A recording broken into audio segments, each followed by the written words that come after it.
Buen día a todos y a todas. Es un enorme placer organizar nuevamente un evento organizado por SIPA América Latina en calidad de miembro de la Junta Directiva junto con mis colegas Karina Hackenbruck y Daniel Camparo Renata Viola, con la participación además del actual presidente de la SIPA, Bernard Goltz. La SIPA, Coordinación Internacional de Psicoterapeutas y Psicoanalistas y miembros asociados que trabajan con el autismo, fue fundada en 2004 por las psicoanalistas francesas Geneviève Hague y Marie-Dominique Emy, con el objetivo de construir un espacio de reflexión y discusión sobre la investigación y la práctica clínica en el campo del autismo.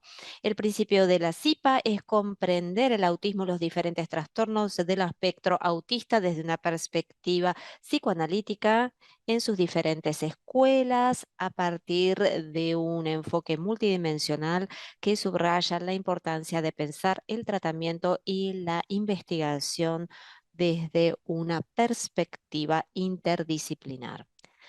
Se trata también de difundir la práctica clínica preservando los principios éticos y la individualidad de los pacientes y sus familias, basándose también en la importancia del diálogo con nuevos campos del conocimiento como las neurociencias, la psicología del desarrollo y el campo de la investigación genética.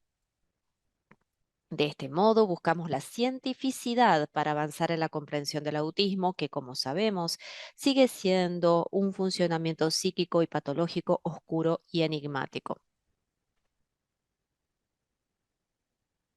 Me gustaría dar las gracias a todos los presentes y cuento con vosotros para participar en este nuevo proyecto de SIPA Latinoamérica, como una forma de dar forma a las prácticas de trabajo con el autismo desde la perspectiva del psicoanálisis. Sabemos que nuestro trabajo como psicoanalistas ha cobrado cada vez menos fuerza debido a la imposición de políticas de tratamiento articuladas por un discurso dogmático y hegemónico, donde muchas veces prevalece la evidencia científica por sobre el cuidado ético de la individualidad de cada sujeto, descuidando su contexto social y cultural. Esto es lo que estamos presenciando actualmente en nuestra práctica clínica cuando vemos un aumento desproporcionado de los diagnósticos de autismo, especialmente en el mundo pospandémico, donde los niños están siendo diagnosticados precozmente en un intento de encubrir cualquier manifestación sintomática, que lamentablemente no se lee también como una petición, un pedido de ayuda sobre sus dificultades de adaptación al mundo. Teniendo en cuenta la importancia de abordar estas cuestiones, proponemos hoy este seminario. Tenemos la presencia de Bernard Goltz, psiquiatra pediátrico, psiquiatra infantil y también la directora del servicio del Hospital de Querre. Él es presidente de SIPA y también y director del Instituto Contemporáneo de la Infancia. Le paso la palabra a mi colega Karina, entonces, que también va a proporcionar una pequeña inauguración antes de pasarle la palabra al señor Goltz. Está no mudo, Karina? Está muteada? Tira o microfone. Sí, Ahora sí. ahora sí. Está. Bueno, muchas gracias Camila, bienvenido Bernard, bienvenidos quienes nos acompañan hoy. ¿Cómo están ustedes? Bueno, queríamos decirles que acogemos con sumo gusto en nuestra casa virtual de la CIPA Latinoamérica al profesor Bernard Goltz, presidente de la CIPA.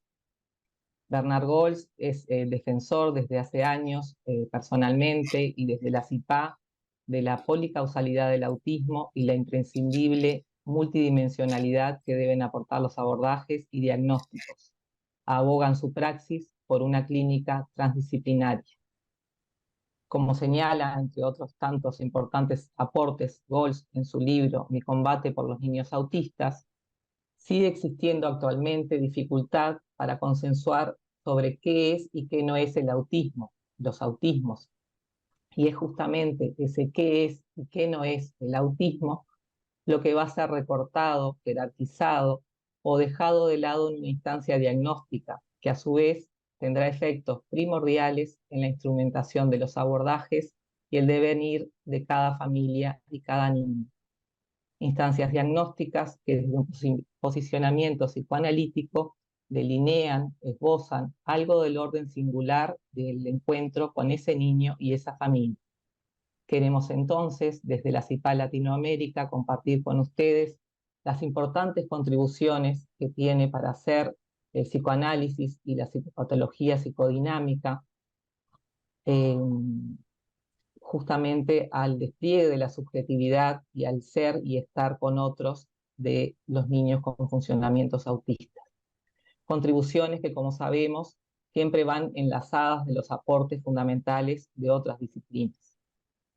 Observamos actualmente cómo muchas instancias diagnósticas y terapéuticas buscan legitimar procedimientos y resultados en nombre de supuestas contundencias científicas, contraponiéndolos a otros enfoques en una intolerancia abrumadora, no dialogante, situaciones en las cuales se han descalificado frecuentemente los aportes psicoanalíticos.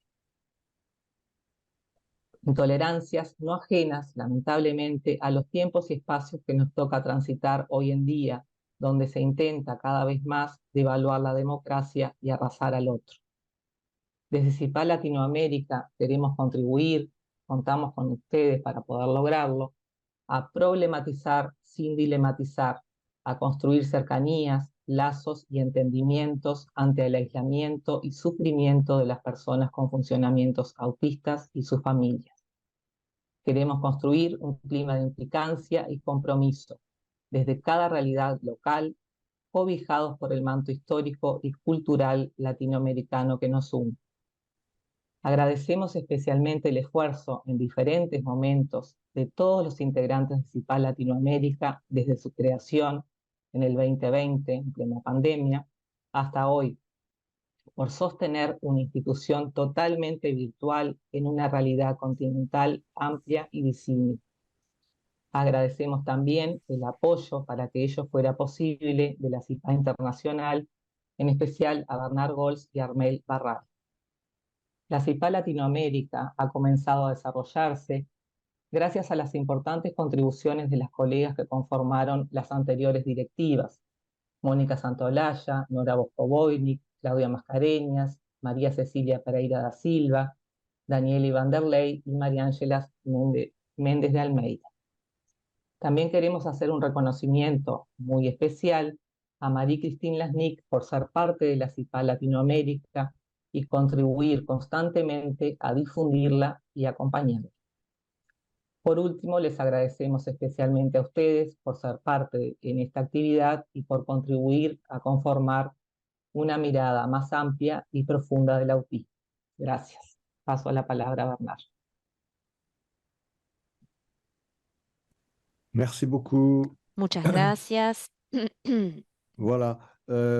Y Est-ce bien, que Sylvie et Laura m'entendent bien? Silvi, Laura, ¿me escuchan bien? Silvi y las otras Est-ce que, intérpretes est-ce me que les escuchan traductrices bien. Sylvie et Laura m'entendent bien?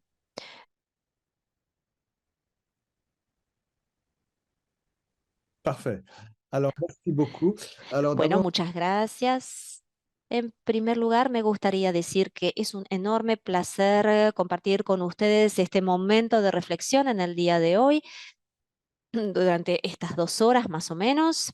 Es un momento de gran placer, es un honor también que me haya invitado a la CIPA latinoamericana. Entonces me gustaría agradecer a las directoras y directores actuales de la CIPA: Camila, Karina, Daniel. Espero no haberme salteado a nadie. Renata. Sí, totalmente. Bien. Gracias por vuestra confianza. Voy a tratar de hablar con el ritmo necesario para poder ser interpretado y espero que Silvi y las otras intérpretes me avisen si voy demasiado rápido. Bien. Hoy entonces la cuestión que vamos a abordar es el diagnóstico del autismo. El autismo que sigue siendo, a pesar de todo, incluso al día de hoy, un gran enigma humano. Muchos hemos sido testigos de muchos progresos, pero sigue habiendo un halo de misterio en torno al autismo. El autismo entonces es un enigma que parece ser específicamente humano, porque como ustedes bien saben, no hay modelos animales del autismo. No, por lo menos no han sido descubiertos a la fecha. Entonces, en esta introducción me gustaría realmente decirles que no hay que olvidar que los niños verdaderamente autistas, los autistas típicos, los autistas graves, son niños que sufren. Hay un sufrimiento autista, un dolor autista que es significativo. Actualmente, por lo menos en Europa y en América del Norte, hay seguramente, ustedes lo saben, que hay ataques que se han producido contra el uso de del psicoanálisis para tratar el autismo, los cuidados psíquicos y también, obviamente, hay ataques contra los cuidados humanos, como digo, con bastante frecuencia. Esto es dramático porque los ataques contra el cuidado humano son ataques contra la libertad de pensamiento, así nomás. Entonces, debemos velar porque los cuidados psíquicos conserven su lugar, que se les respete su rol y su amplitud y que no sean arrasados por técnicas educativas y comportamentales. Los cuidados psíquicos son globales, educativos, pedagógicos, son reeducativos y también son psicoterapéuticos y psicoanalíticos. Esta es entonces la misión que yo he confiado a la CIPA, velar porque esta reflexión sobre el autismo y sobre las medidas de ayuda a los niños autistas sean verdaderamente multidimensionales, muy articuladas entre punto de vista psicoanalítico y punto de vista de neurociencias, como ya dijo Karina. Para defender los cuidados psíquicos, creamos en París el Instituto Contemporáneo de la Infancia, que hace referencia al psicoanálisis, la psicopatología, la pedagogía, artes y culturas. Muchas gracias y bravo a la CIPA América Latina por trabajar en este sentido.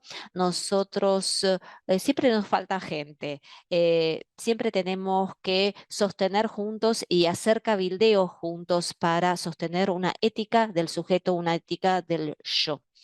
Eh, entonces, el próximo congreso de la CIPA Internacional va a tener lugar el 6 el sexto, perdón, va a tener lugar en enero del año próximo. Y nuestros colegas latinoamericanos forman parte del programa. Bueno. Sé que no tenemos mucho tiempo, pero me gustaría abordar el tema del diagnóstico para compartir algunas observaciones preliminares que me parece que son importantes.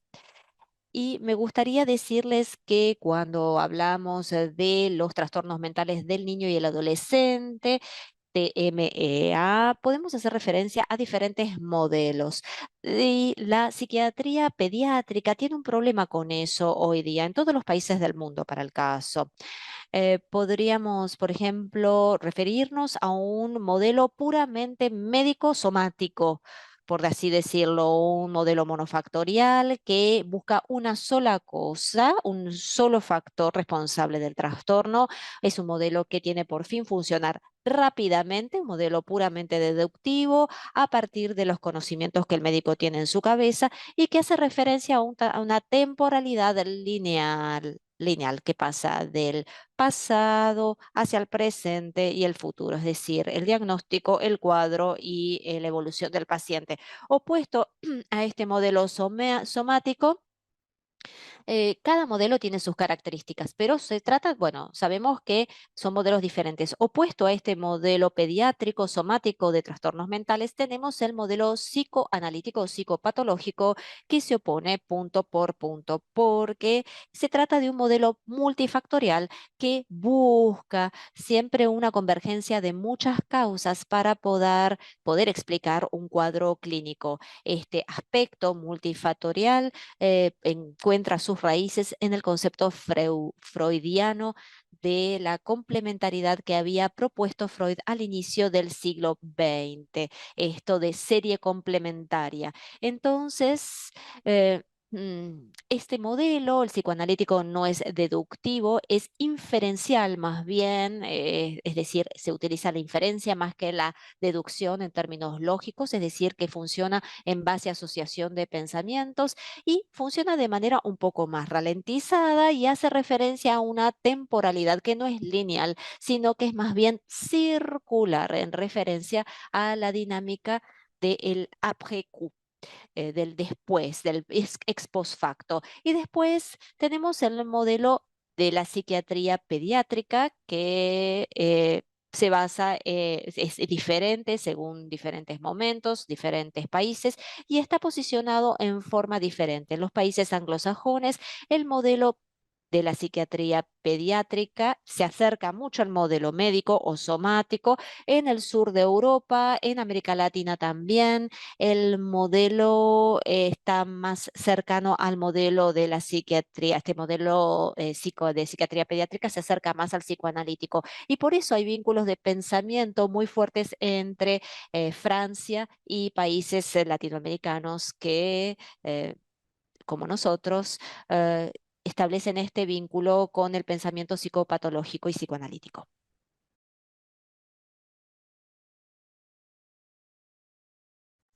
Creo que esto hay que recordarlo, porque en este sentido yo me refiero permanentemente y de una manera extremadamente voluntaria a un modelo polifactorial.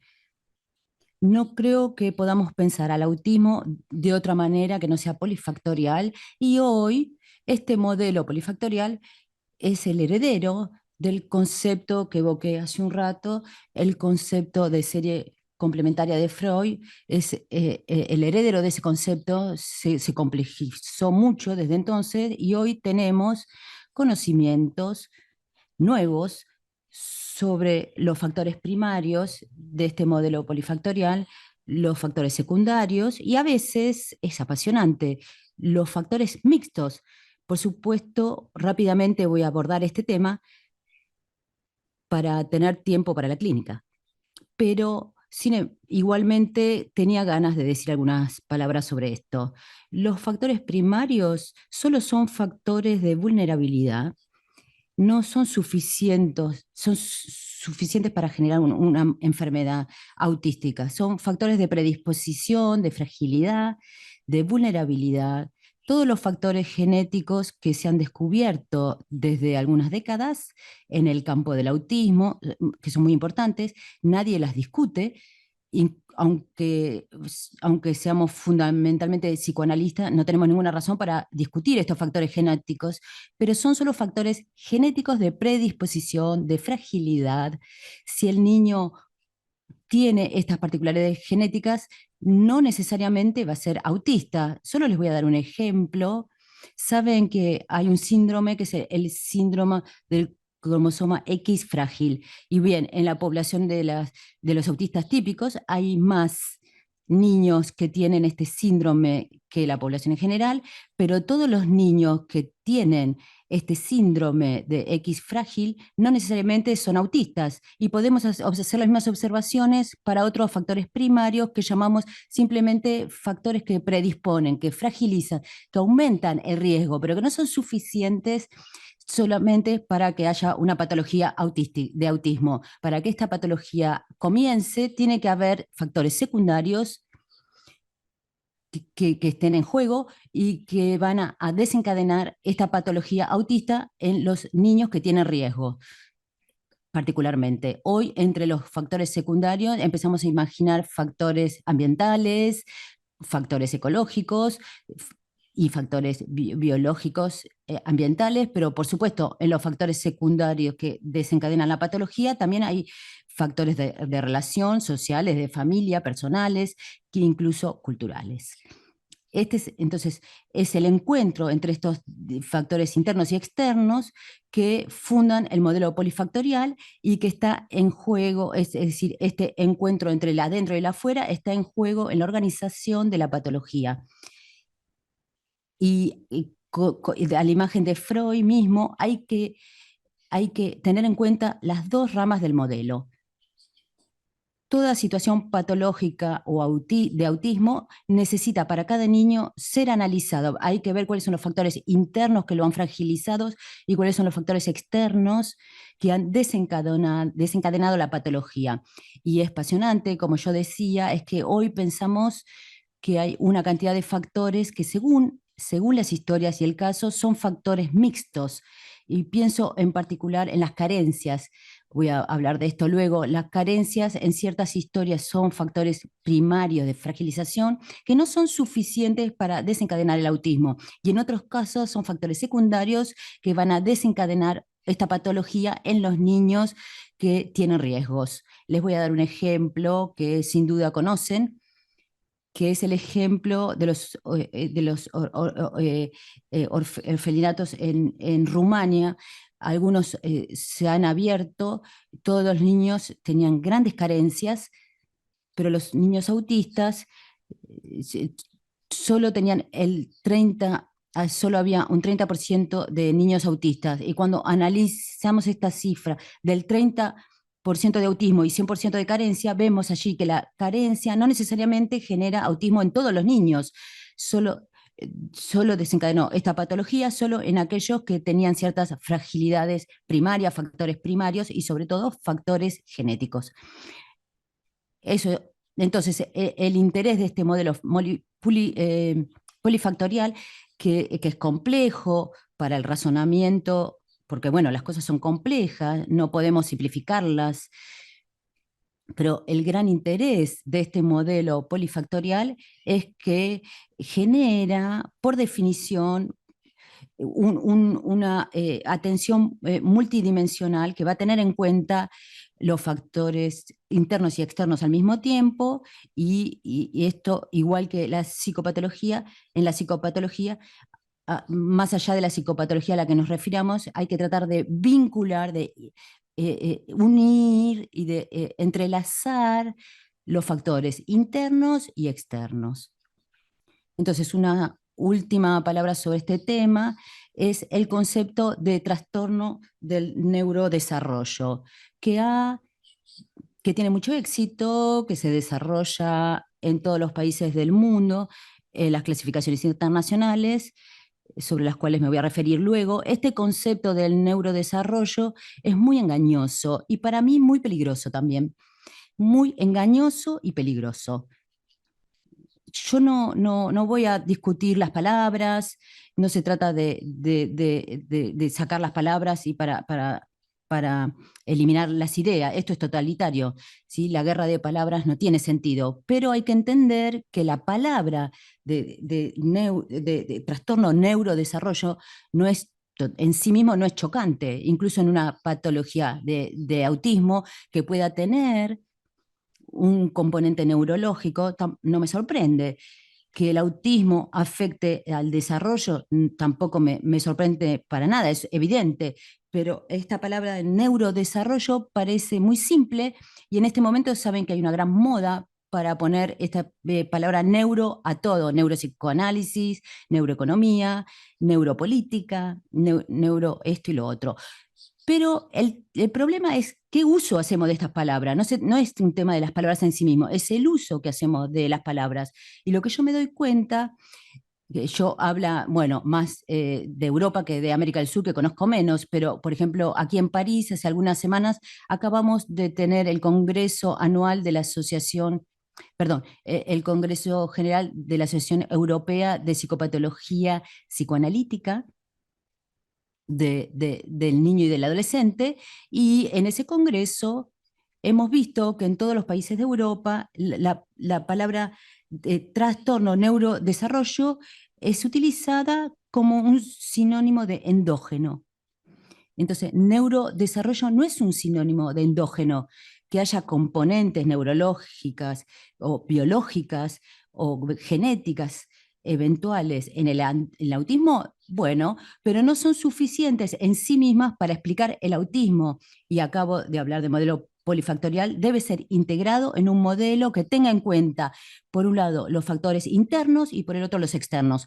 Entonces, hoy, además, el trastorno del neurodesarrollo reúne una cantidad de trastornos que no tienen nada que ver unos con otros, el autismo, la hiperactividad, la dispraxia, etcétera, etcétera. Es una gran bolsa que en el plano epistemológico es muy confuso, muy vago, muy impreciso, y el componente neurológico interno piensa que es más importante que los otros. Y yo no estoy de acuerdo con esta visión de las cosas y trato de utilizar lo menos posible el término de trastorno del neurodesarrollo, que es bastante vaga para mí. Entonces ahora paso a otro tema que es muy importante también. Estoy contento porque veo mi reloj y veo que tenemos tiempo para hablar tranquilamente sobre ciertos temas y eso está muy bien. Entonces, voy a volver sobre el concepto de psicosis. El concepto de psicosis infantil, ¿saben?, ha desaparecido de todas las clasificaciones internacionales, entonces de las que vamos a hablar luego, y se ha vuelto algo casi prohibido el término de psicosis infantil. Los adversarios del psicoanálisis dicen que cuando empleamos el término de psicosis infantil es porque somos totalmente ignorantes y estamos fuera de moda y que no estamos al tanto de los elementos nuevos que se han desarrollado. Yo no estoy de acuerdo para nada con esto. El concepto de psicosis es todavía muy útil para nosotros. En el marco del Instituto Contemporáneo del Niño del que les hablé hace un rato, el año próximo vamos a comenzar un seminario sobre la historia y el futuro del concepto de psicosis infantil, que nos falta mucho hoy, porque los niños autistas y psicóticos no son los mismos. Los niños autistas y los niños psicóticos todos necesitan cuidados, por supuesto, pero no necesariamente necesitan los mismos dispositivos terapéuticos y sería una pena privarse de la categoría de la psicosis infantil, que es muy interesante. Y voy a tratar de decirles cómo veo las cosas yo. Yo voy a hacer un recuerdo, voy a hacer un recuerdo histórico porque la historia es muy importante. La historia nos habla del pasado, pero también nos habla del futuro. Así que hay una frase muy interesante del filósofo Hegel que suelo citar, que es la siguiente: las raíces, el anclaje de la historia no es solo el pasado, sino también es la esperanza. Es una linda frase, ¿no? Las raíces de la historia no son solo el pasado, sino también la historia. Es decir, hay que conocer el pasado para poder organizar un poco el futuro. Y el concepto de psicosis infantil lo necesitamos para el futuro, no podemos dejarlo de lado. Yo quisiera decirles un poco sobre el pasado, que en el siglo XIX, la fenomenología alemana del siglo XIX había distinguido de una manera muy interesante el proceso y el desarrollo.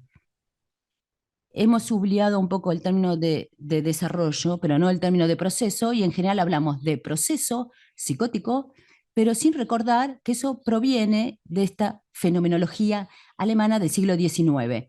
En esa época, ¿cuál era la diferencia? La diferencia era que el desarrollo correspondía solo a una exageración cuantitativa de ciertos funcionamientos normales, como por ejemplo una neurosis obsesiva era la exageración cuantitativa de pequeñas manías o pequeños rituales que todo el mundo puede tener.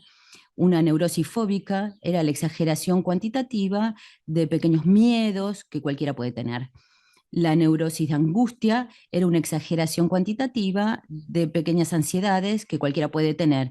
En el marco del desarrollo, pueden ver, había una continuidad entre funcionamiento normal y patológica, pero se trataba de una exageración cuantitativa de ciertos rasgos, pero en la idea de proceso había una ruptura cualitativa y la fenomenología del siglo XIX consideraba que el sujeto psicótico eran pacientes, personas que funcionaban con mecanismos psíquicos cualitativamente diferentes de aquellos de las personas habituales sanas de mente.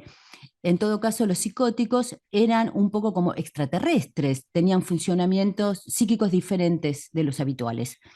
Y toda la historia de la psiquiatría infantil y del descubrimiento del autismo cambió las cosas, pero para bien, de una manera muy feliz, porque en los niños autistas, Meltzer, por ejemplo, describió el desmantelamiento que muchas veces nos lleva a clivajes de relación. Meltzer en los niños autistas describió el desmantelamiento porque en los autistas esto es muy potente, muy intenso, pero una vez que se ha descubierto en los autistas, niños autistas, hemos visto que esto existía también en los bebés y en los bebés que estaban bien, pero simplemente hasta ese momento no se había visto porque en los niños que estaban bien esto era muy fugitivo, era menos intenso, ocurría solo al comienzo de la vida. Y nos damos cuenta entonces que ciertos mecanismos psíquicos de la psicosis existen también en la vida normal de cualquier sujeto,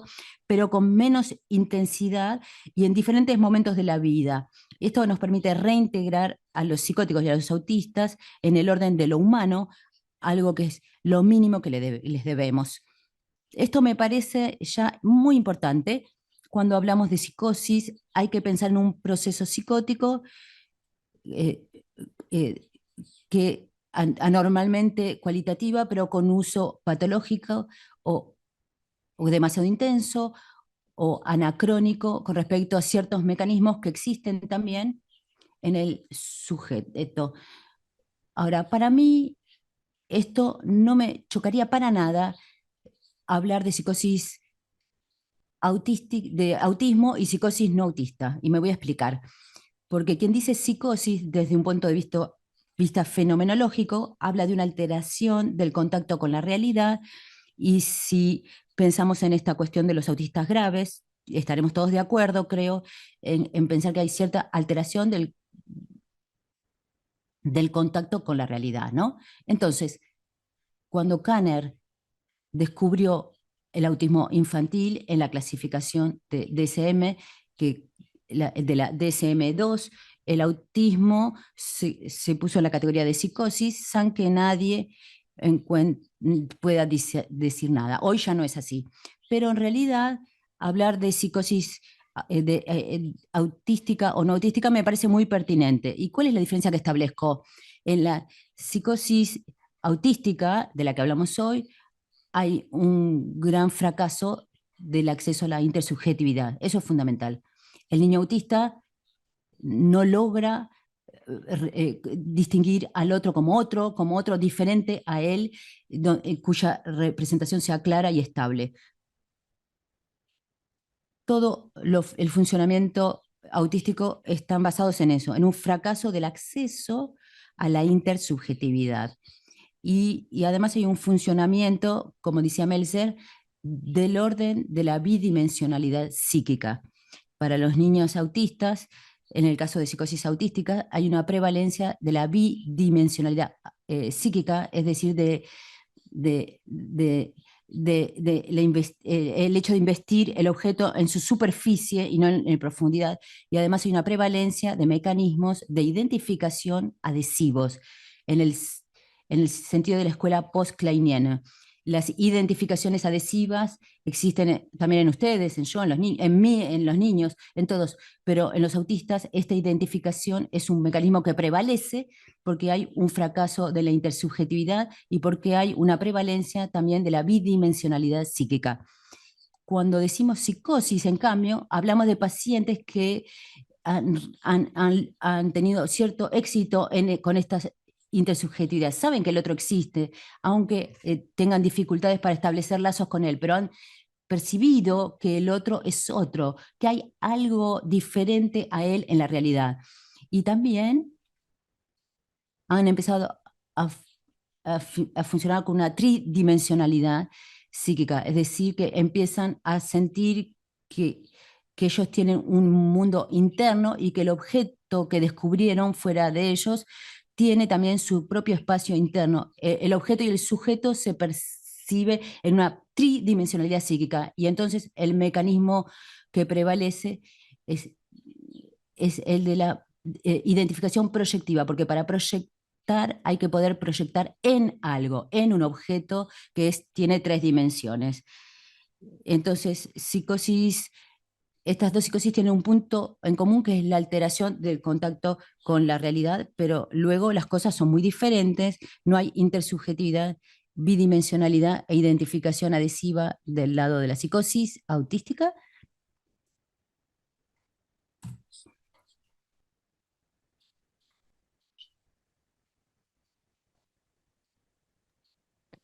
En el caso de la psicosis autista, entonces, esto es muy importante, no solamente a la hora para distinguir los niños, sino también a la hora de mirar, estudiar cómo un niño puede salir del autismo. Un niño que sale del autismo se vuelve psicótico, rara vez existe, sí pasa, pero rara vez. Un niño que sale del autismo hay algunos casos, obviamente, en la literatura de psicosis, pero a mí me gustaría insistir, por ejemplo, se insiste mucho en los aspectos maníacos, en salida del autismo, sin que sea psicosis, maníaco depresivo, en el sentido clásico del término. No sé si es la vuestra expresión. Hay niños que salen del autismo cuando salen de la burbuja autista. Se trata de niños que se acercan más a lo normal, un normal disarmónico, hipersensible, hiperestético, pero son niños que se acercan más a lo normal que los de funcionamiento esquizofrénico en el sentido puro. Me gustaría agregar a esto que tenemos todo un trabajo clínico que debemos realizar para distinguir el dolor autista del dolor psicótico. Obviamente existen estos dolores en los dos registros, pero no son los mismos. La cuestión del dolor psíquico ha planteó muchos cuestionamientos a Freud en su libro de 1926, casi 100 años, sobre inhibición, síntomas y angustia. Él tuvo dificultades con el tema del dolor, ¿no? A nivel de los síntomas, la angustia, y le costó mucho esto de interpretar el tema del dolor, no solamente el tema del dolor psíquico, sino también hay un último capítulo donde habla de la cuestión del dolor psíquico, que para Freud planteó todo un problema. Hoy en día no debemos ignorar el sufrimiento de los niños autistas. No se puede hacer de cuenta que no están sufriendo. Eso, de hecho, genera muchos problemas.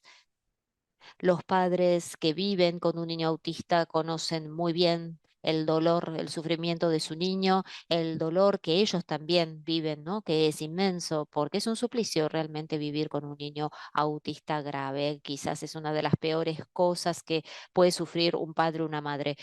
A veces los padres tratan de negar este sufrimiento psíquico, pero nosotros, en tanto profesionales, no debemos aliarnos a esa negación del sufrimiento psíquico del niño. Tenemos que mirarlo a la cara a este sufrimiento en nuestros cuidados y en nuestra investigación. El dolor autista y el dolor psicótico son bastante diferentes el uno del otro. Yo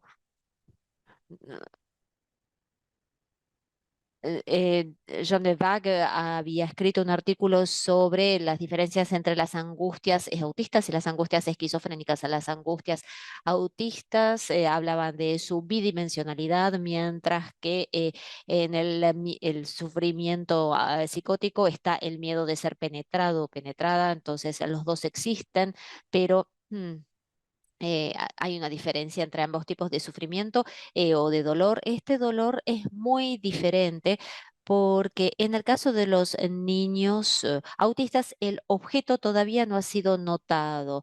Deberíamos preguntarnos si el dolor de los niños autistas no está justamente vinculado con la ausencia del objeto. André Green, que se ocupa mucho del niño y que dijo cosas muy importantes para este tema, Green ha insistido o insistió sobre la excitación pulsional, es decir, la excitación pulsional sin objeto se transforma en una fuente de dolor. En el caso de los niños psicóticos, el objeto ha sido notado, ha sido constatado en el caso de, hay un acceso a la subjetividad. Entonces, no es el mismo caso de hablar de la psicología, psicopatología del dolor autista y de la psicopatología del dolor psicótico. Entonces diría que la psicosis autista o las psicosis autistas son más que nada una enfermedad del ser, mientras que la psicosis no autista tiene que ver con enfermedades de la existencia. Sabemos que hay una diferencia grande entre el ser y la existencia en referencia al trabajo de Winnicott. El registro del ser es muy objetual, mientras que el registro de la existencia es objetal. Es decir, que la psicosis autista están del lado del ser, mientras que la psicosis, el sufrimiento psicótico tiene que ver con la existencia. Bien. Con respecto a las clasificaciones internacionales, simplemente me gustaría recordarles que con respecto al DSM-2 es algo bastante viejo, obviamente. Se clasificó al autismo. El autismo estaba calificado o clasificado bajo la rúbrica de la psicosis. A partir de los años 90 se impuso el DSM-3 y la aparición de los trastornos generalizados del desarrollo, es decir, Pervasive Developmental Disorders.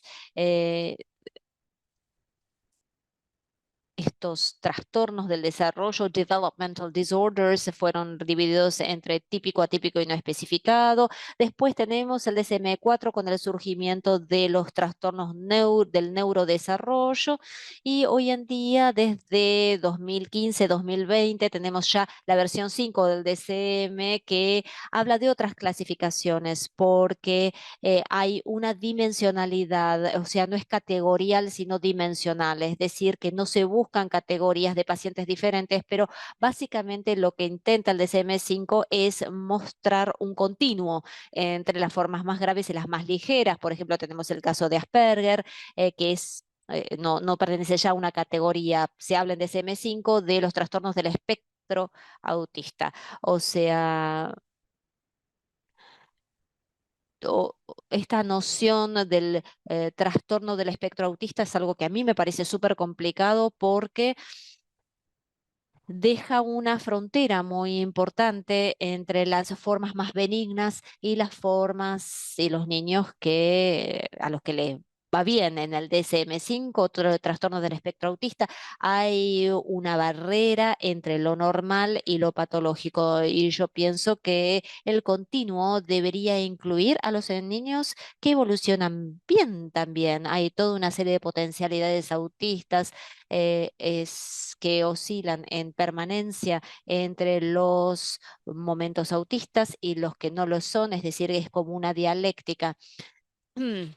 Para mí es trágico decir que hay un niño autista de un total de 50. Me parece completamente absurdo decir eso porque el TCA incluye a todo el mundo, los autistas, los que no lo son. Entonces, para mí es muy interesante decir que hay una potencialidad autista a 100% para todos los seres vivientes que oscila entre el registro del ser y de la existencia, como dije hace un ratito. Bueno, perdono por la longitud de esta primera parte, pero me parece que es importante compartir estos diferentes elementos entre lo que es la cuestión más clínica del diagnóstico, y eso es lo que, bueno, ya voy a hablar de eso. Entonces voy a hablar del diagnóstico del autismo y también voy a hablar del diagnóstico del riesgo de autismo, lo que no es lo mismo, ¿eh? Todo el mundo espera hoy día que el diagnóstico sea planteado lo más temprano posible, y todo el mundo está de acuerdo, psicoanalista o no, que cuanto más temprano, cuanto más precozmente se diagnostique a un niño autista, tanto mejor va a ser su evolución positiva, tanto mejor va a ser la preservación de su potencial.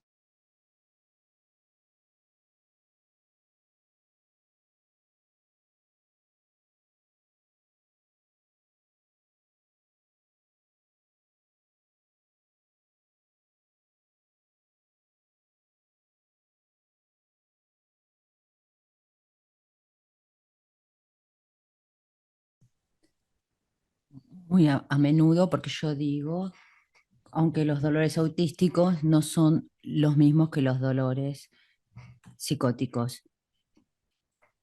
Voy a hacer un pequeño paréntesis. Hoy los psicoanalistas no buscan un corte cuando el tratamiento de un niño autista no se trata de buscar un culpable. Es necesario que esta idea deje de circular en el gran público y en los medios. Los psicoanalistas hoy no buscan causas únicas del autismo. Estamos en un modelo polifactorial y por supuesto que los padres, la madre no es culpable del autismo de su niño. Hay que decirlo fuerte y todos juntos. Sí, hay causas que no son nuestras, pero no son nuestras. En cuanto al tratamiento, cuando hay un tratamiento autista, la idea, y esto le debemos mucho a la escuela kleiniana y post-kleiniana, la idea es tratar de comprender bien las angustias y los dolores del autismo, tratar de comprender bien los mecanismos de defensa que se han puesto en juego y tratar de desmantelar estos mecanismos para que la maduración psíquica del niño pueda retomarse lo más normalmente posible, sobre todo en su aspecto cognitivo. Entonces, no se trata en el tratamiento analítico de los niños, y ya hablé muchas veces con Jean-Pierre Wagner, se trata más del cómo que el por qué. No digo que el por qué no tenga importancia, pero cuando uno es médico no puede ocuparse al mismo tiempo del cómo y del por qué.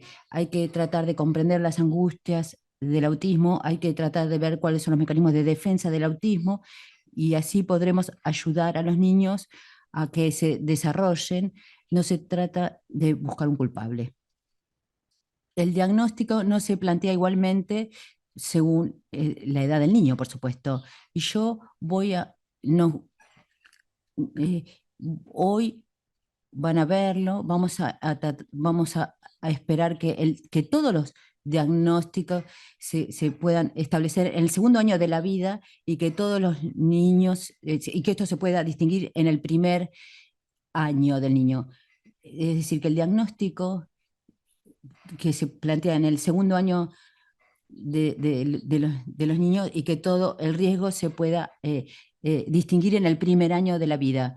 Y cuanto más se hace el diagnóstico precozmente, más hay que tener una reflexión ética sobre la información para no agregar tampoco angustia a la angustia de los padres que suelen, muchas veces están angustiados. Entonces voy a tomar los autistas de 3 años. Lamentablemente el diagnóstico no es un problema. A los 3 años la tríada característica se ha instalado, es decir, el retraso, lo que los autores anglosajones llaman el aloneness, el hecho de estar solos, aloneness, el trastorno o la ausencia del lenguaje, el mutismo y luego el comportamiento estereotipado, los que los autores anglosajones llaman las seimes. Es decir, y a los 3 años no es muy difícil de distinguir el retraso, las anomalías del lenguaje o ausencia de lenguaje y el comportamiento estereotipado. Esa es una tríada característica de Canaer. Cada uno de estos elementos de la tríada entonces puede encontrarse en otros niños no autistas, la ausencia de lenguaje, eso puede existir en otros niños, por ejemplo, una tendencia al repliegue también puede existir en otros niños y algunos comportamientos estereotipados. Entonces, voy a terminar ahora. El diagnóstico es un encuentro. En un diagnóstico nada pasa. No es que está todo del lado del niño. Hay cosas que también suceden a nivel de la contratransferencia. Es decir, que no hay, mismo en la tríada característica a los 3 años. A los 3 años el diagnóstico es que es atento al niño, no es algo realmente tan complicado, desgraciadamente, pero a los 13 años ya es tarde a nivel edad, a la hora de desencadenar. Es necesario desencadenar las medidas terapéuticas antes. Para los niños muy autistas, cuando ya han llegado a la edad de 3 años, yo ya mencioné el punto de vista contratransferencial. Algunos niños autistas típicos no han eh, logrado el carácter subjetivo. La cuestión del otro no se plantea. Y cuando uno ya está en la fase 2, los padres y ya los profesionales sienten contratransferencialmente algo muy doloroso, porque es muy doloroso estar ante un niño que no se da cuenta del hecho que existimos. No es una negación de existencia, porque una negación de existencia supone que en principio uno tendría que conocer la existencia para luego negarla. Es como si uno no estuviera en el campo consciente del niño. Es insoportable para los padres, es muy difícil para los equipos de profesionales de la salud también. Es decir, que el autismo más típico y más grave que no ha accedido al carácter subjetivo, es muy doloroso a nivel contratransferencial, con riesgo de hostilidad. Es decir, que en el caso de algunos niños autistas menos graves, empiezan a trabajar, a cruzar el puente intersubjetivo, pero no pueden permanecer en contacto con el objeto, les cuesta un poco más. Pero estos no sienten lo mismo que en el caso anterior, porque el niño ha comprendido que el otro existe, pero está solo, está del otro lado de ese río de la división o la brecha intersubjetivo. Y este repliegue nos hace llamar, nos interpela. No es hostil, uno quiere ir a buscar a ese niño allí donde se encuentra desde otra orilla, porque ha cruzado este carácter intersubjetivo, pero no tiene los vínculos necesarios para estar en relación con él. Entonces, bueno, voy a dejar de lado este tercer año de vida. Vamos a pasar al segundo año de vida del niño, el año en el cual uno ve que el diagnóstico de autismo puede plantearse. Bien.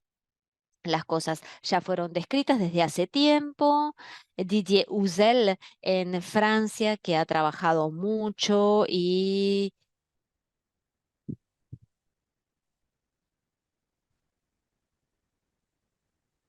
ha llevado la atención a muchos signos.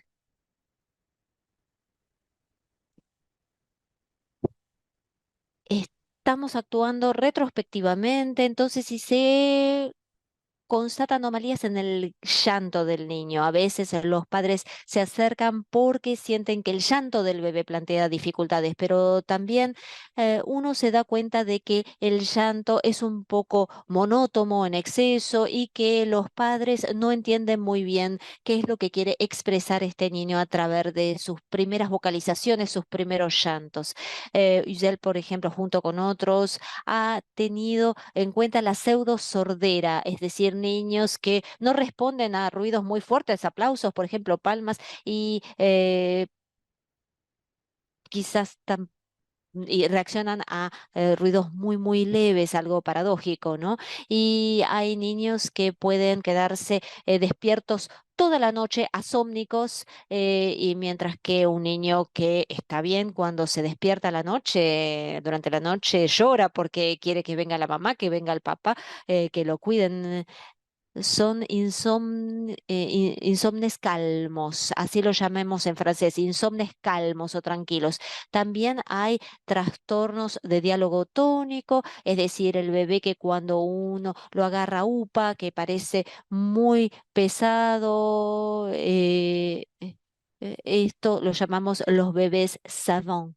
Eh, Obviamente la evitación de la mirada, el contacto ocular. Esto, bueno, cuando el niño nos miran de costado, no es porque no quieran vernos, no es para evitar vernos, sino que utilizan esta mirada periférica, esta mirada en 2 dimensiones, mientras que la mirada central es una mirada que penetra, es una mirada tridimensional. Y yo ya dije antes que los niños autistas tienen tendencia a vivir en la bidimensionalidad psíquica. O sea que esta evitación de la mirada pasa por esto, es decir, que giran la cabeza para poder vernos en bidimensionalidad, forma periférica, y no con la mirada central que establece una tridimensionalidad. También hay gritos o llantos fóbicos. También hay pobreza en materia de interacciones y una ausencia de sonrisa. Entonces, sí, yo les puedo volver a dar la lista de Ussel, que es muy importante: anomalía del llanto, pseudosordera, insomne calma, diálogo, el trastorno del diálogo tónico, anorexias primarias. Esto, bueno, es poco frecuente, pero hay algunos trastornos alimentarios a veces, evitación de la mirada, algunas fobias atípicas, pobreza relativa de interacciones y la ausencia de la sonrisa como respuesta. O sea que estos son los elementos clínicos, y a esto se agrega en el segundo año de vida el recurso al chat. Esta es la Checklist for Autistic Toddlers. Es la lista de verificación para deambuladores autistas. Chat. CHAT. Esto es un test que que testea el acceso a la subjetividad. Hay 3 de este test, entonces evalúa el acceso o no a la intersubjetividad del niño. ¿El niño sigue la mirada del adulto hacia un objeto de atención o no? ¿El niño es capaz de de señalar con el dedo de manera protodeclarativa, por ejemplo? eh, ¿Hay también juego simbólico en este niño o no? ¿No? ¿Sí o no? Por sí o por no. Entonces, voy a hablar de estos 3 ítems centrales del chat. Si el niño, por ejemplo, es capaz de seguir la mirada del adulto, bueno, si la respuesta es sí, es una buena señal, porque implícitamente significa que en la cabeza del adulto, el niño detecta que hay un interés por algo que en la cabeza del niño todavía no está. Entonces, esto muestra en la intersubjetividad. El otro y yo no somos la misma cosa. Y también el señalamiento protodeclarativo no es un señalamiento imperativo, es un señalamiento nominativo. Cuando uno dice señalamiento protodeclarativo, cuando señala con el índice, esto significa que el niño está mostrando algo, pero que quiere sobre todo mostrarle al adulto alguna cosa que reviste su interés. Esto también tiene que ver con la convergencia de la mirada. Si el niño tiene ganas de mostrarle al adulto algo que le interesa a él, significa que él es capaz de decir que en la cabeza del adulto y en la cabeza suya no están las mismas cosas. Es un buen indicador entonces de acceso a la intersubjetividad. Si estos 3 ítems, entonces, después está el tema del juego simbólico, pero estos 3 ítems, entonces,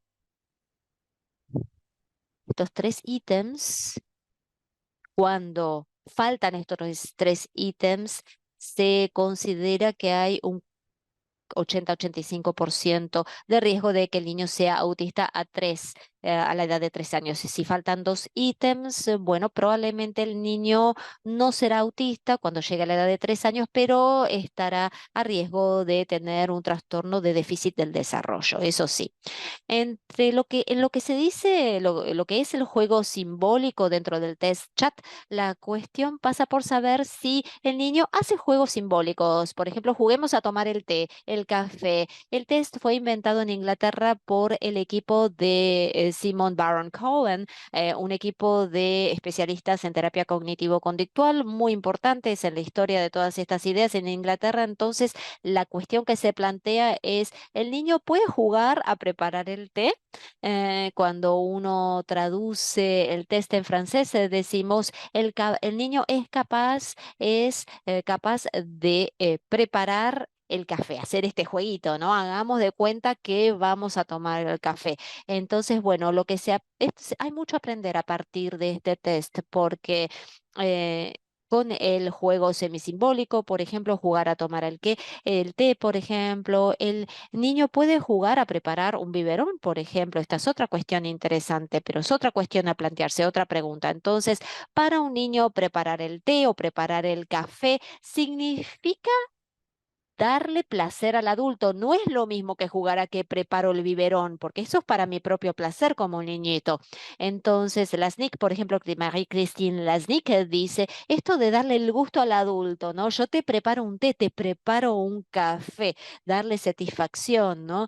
Entonces, eh, tenemos entonces la investigación lacaniana, sobre todo, que lo denominamos el tercer tiempo de la pulsión, el tercer tiempo del montaje de todo esto, es decir, proponer al otro como objeto de la pulsión del otro, darle el gusto al otro. Este es un muy buen índice, muy buen indicador del acceso a la intersubjetividad, pero en términos pulsionales, es decir, el niño al prepararle una taza de té o un café. Simbólicamente, obviamente, al adulto, aporta la pulsión del adulto. Entonces, en ese momento nos encontramos en el tercer tiempo de la pulsión y la intersubjetividad, obviamente. Nuevamente, si estos tres ítems fracasan, el riesgo de autismo está instalado a la edad de 3 años. Si dos ítems faltan, hay un riesgo de desarrollo deficitario. Y con toda esta pregunta, ¿no? ¿Qué hacemos con estos niños? ¿Cómo manejamos esta información ante los padres desde un punto de vista ético también, ¿no? ¿Qué le decimos a los padres de un niño de 18 meses que fracasa con estos ítems? Entonces, para lo que es el segundo año de vida, me gustaría agregar, porque hablo con también con nuestros colegas de Latinoamérica, eh, están entonces todos los indicadores de intersubjetividad que han sido muy bien descritos por Víctor Guerá, que falleció hace un tiempo y que extrañamos mucho en sus artículos, en sus libros. Él ha marcado un desarrollo muy preciso de los diferentes indicadores que permiten seguir la implantación de la intersubjetividad del niño a partir del segundo año de vida. Este es un verdadero tesoro epistemológico.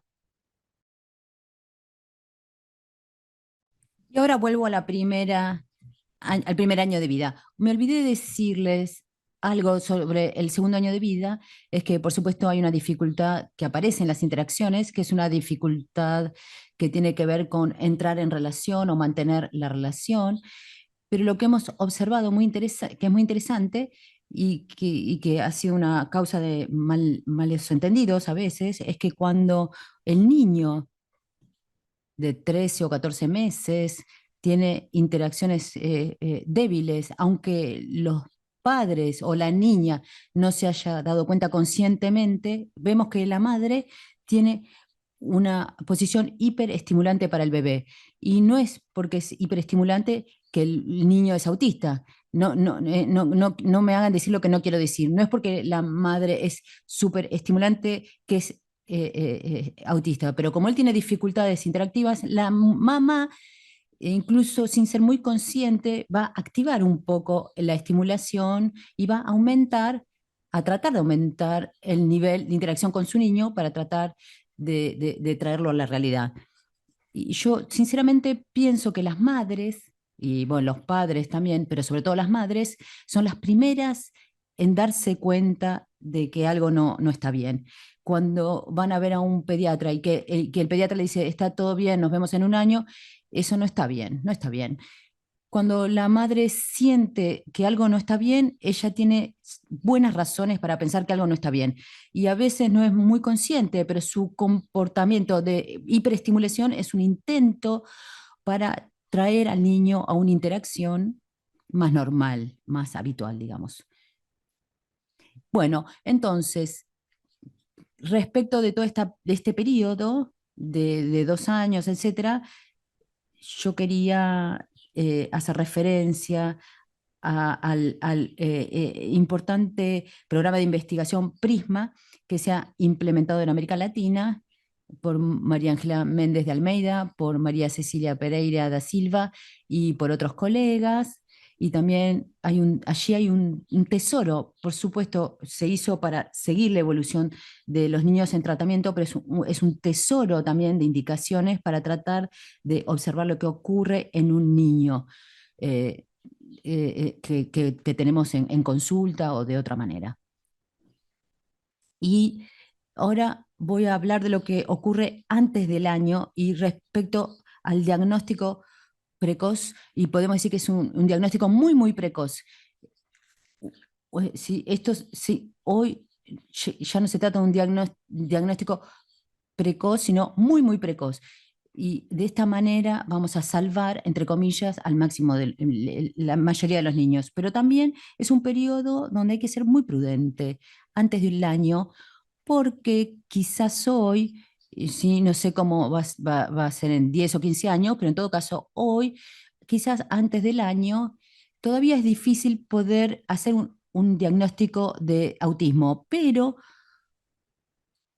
antes de los 9 meses es difícil un diagnóstico certero de autismo, pero sí un diagnóstico de riesgo de autismo. Y es con eso que hay que trabajar, ¿sí? Porque es muy importante ya ese diagnóstico. Hay un psiquiatra, psicoanalista norteamericano, que ha muerto hace unos 15 años, creo, que se llama Donald Cohen, y que había encontrado un buen término para esto. Él decía en el primer año de vida del niño hay que razonar con lo que podríamos llamar una plataforma de vulnerabilidad. Hay una suerte de base, vemos a niños que tienen dificultades o a niños que necesitan de nosotros, todos, pero no sabemos necesariamente en qué se va a transformar. Quizás algunos de ellos se van a normalizar, quizás otros serán autistas, quizás otros serán psicóticos o deficitarios, pero en todo caso necesitan de nosotros. ¿Sí? Es un diagnóstico que podríamos decir con algunos guiones, son niños que necesitan de nosotros, sin necesariamente estar obsesivos por saber si ya están en el autismo o en una rama deficitaria, etc.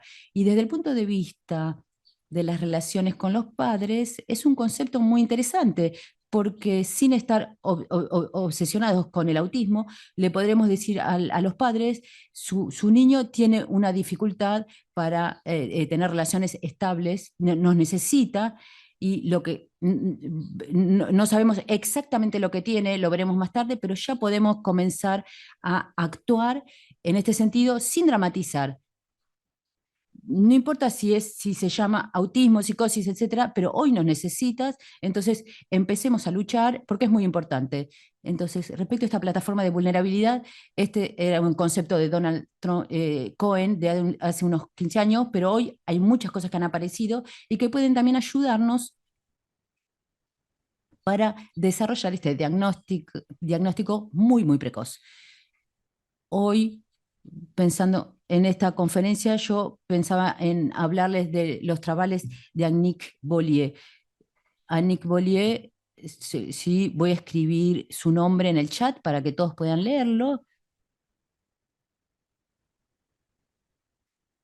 Sí, ella se llama Annick, que vive en Francia, forma parte de la CIPAC, pero es de origen canadiense, y que hoy hace un trabajo formidable. Ya lo escribí, Annick Bollier, todo el mundo lo puede leer, ¿sí? Y que ha hecho un gran trabajo, sobre todo sobre lo que llamamos los movimientos generales, a partir de la vida prenatal. Personalmente, yo trabajo con ella en un grupo de investigación, con ella y con ecografistas muy importantes, con François Fage, que es muy conocido en Francia, que tiene un trabajo muy importante sobre las ecografías y sobre los movimientos generales que pueden implicar un riesgo, ¿sí?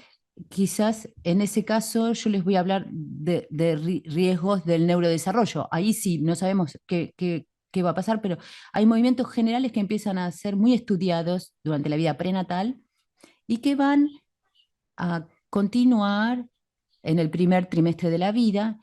¿Sí? Luego se van a atenuar, son movimientos de extensión o de flexión, de torsión o movimientos generales del cuerpo, cuya descripción comienza a ser muy precisa cuando está todo bien. Y lo que voy a tratar de decirles es que ya en el útero algunos niños, algunos fetos muestran movimientos generales un poco pobres o poco intensos o raros. Y podemos decir que quizás ahí hay un factor de riesgo, pero no es seguro, pero podemos decir que quizás hay allí un factor de riesgo, porque es necesario que esos movimientos generales se desarrollen correctamente para que la placa subcortical del cerebro se reabsorba y permita el desarrollo de todos los circuitos neuronales. Vuelvo a lo que decía al principio, incluso si yo soy fundamentalmente psicoanalista, admito que pueda haber factores de riesgo endógenos y que puedan señalarse desde el momento de la vida prenatal, a partir de ciertas anomalías, sobre todo a partir de estos movimientos generales. Y luego del nacimiento, estos movimientos generales globales del cuerpo van a atenuarse y van a dejar aparecer, cuando está todo bien, lo que se llama, que Bollier y otros llaman, movimientos Figetti. Lo escribo también en el chat. ¿Sí? ¿Está todo bien? Son movimientos Figetti, que son mucho menos globales, más macroscópicos, pequeñas cosas finas, pequeños movimientos de los brazos, a veces muy armoniosos, que deben aparecer y que van a reemplazar a partir del tercer, cuarto, quinto mes los movimientos globales de los que les hablaba. Y la ausencia también de la aparición de estos movimientos Figetti quizás sean un indicador no de autismo, pero de riesgo de autismo o de otra cosa. Entonces es muy importante aquí la prevención. Aquí, respecto a este diagnóstico muy precoz, hay un movimiento de desarrollo. Esto se desarrolla, cuando nos veamos en 4 o 5 años vamos a ver, pero vemos que hay algo que se desarrolla y que es muy interesante. Y luego, respecto del diagnóstico de riesgo precoz, están los signos prealtos, es decir, de prevención del autismo. También lo escribo aquí en el chat, los signos PREO, signos pero que no son totalmente específicos de riesgo de autismo, se puede observar en otros niños, pero también es el potencial, lo que el niño nos transmite y que forma parte del diagnóstico. Este signo PREO, que es el hecho de que cuando los niños con riesgo de autismo son quizás capaces de relacionarse con el adulto y de tener interacción con el adulto, pero incluso cuando hay interacción y que está bien, no vuelve a ocurrir. ¿Sí? Cuando algo está bien, el niño vuelve a repetir esta secuencia interactiva que le dio placer, pero en estos casos no se vuelve a repetir, hay una ausencia de esto. A partir de los 6, 7, 8 meses, quizás antes, y esto puede ser un signo de un niño que ya tiene ciertas dificultades. Y luego en este diagnóstico muy, muy precoz, también están los aportes del programa PIL, que yo he desarrollado con Iliaus en el que Camila participó también activamente para su tesis. Nunca le agradecí lo suficiente todo lo que trabajó con nosotros. En todo caso, este programa PIL mostró que en algunos niños hay que estar muy atento al movimiento de los miembros superiores, ¿sí? Al aspecto curvo o no, esto se llama la curvidad, si el movimiento de los brazos es lo suficientemente curvo, sí, sobre todo sobre todo aquellos que van a autistizarse, ya tienen movimientos un poco rígidos, duros, y que anuncian de alguna manera el futuro estereotipado. Entonces, hace 5 años no hubiese dicho esto yo. Hay realmente avances, los movimientos generales, los signos PREO, sí, los resultados del programa PIL. Estamos trabajando en algo que nos ayuda a poder distinguir no solo los niños autistas, pero de manera muy, muy autista, a niños que tienen riesgo de autismo, aquellos que nos necesitan y que forman parte de la plataforma de la vulnerabilidad de Cohen y por los cuales hay que luchar intensamente. Bueno, estoy contento porque estamos avanzando muy bien. No sé si ustedes están contentos, pero yo estoy muy contento.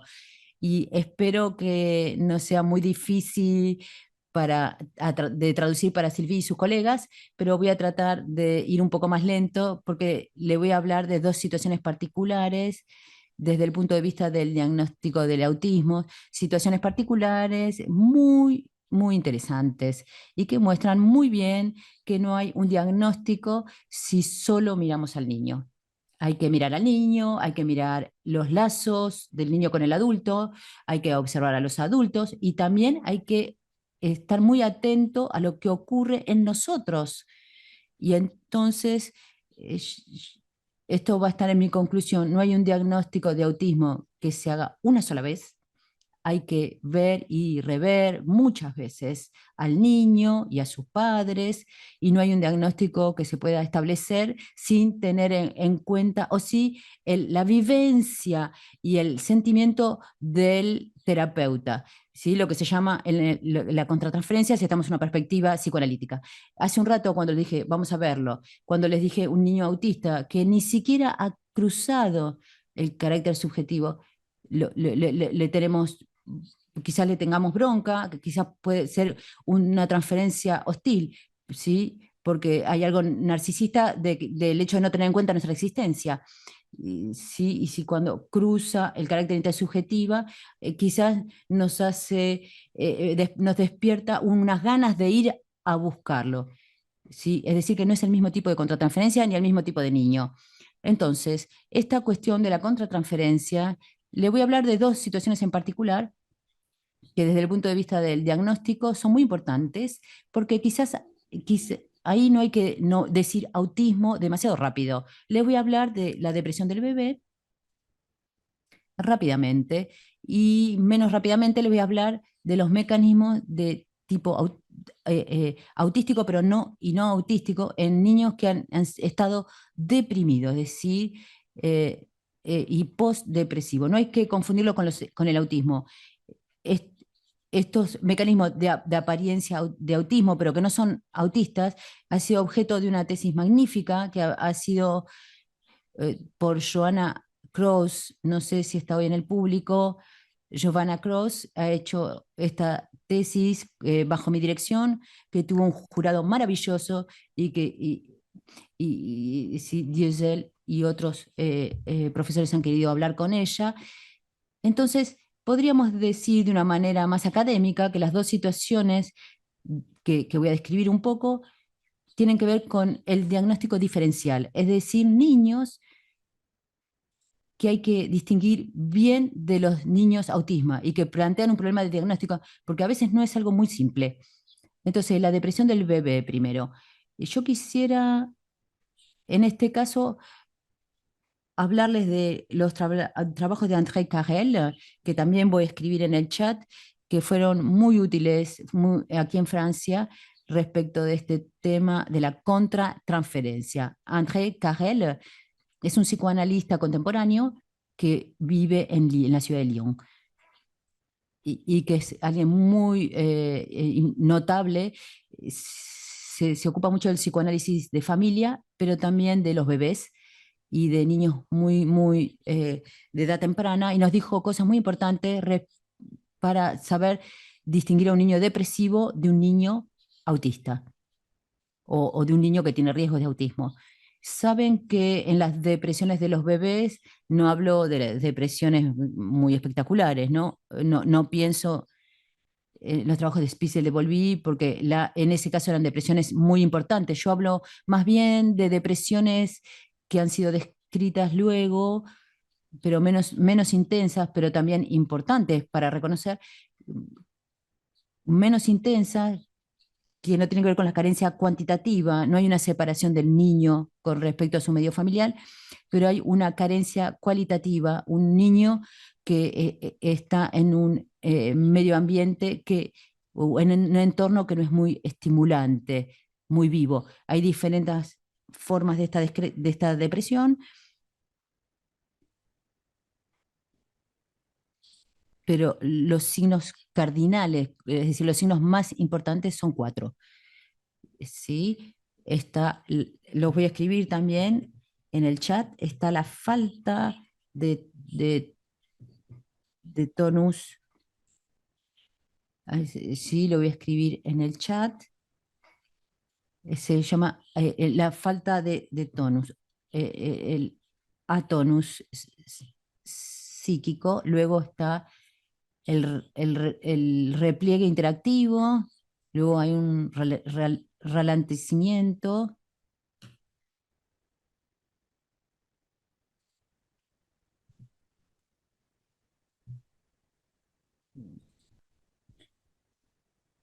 Sí, entonces una disminución del aspecto psicomotor y los trastornos funcionales, ¿sí?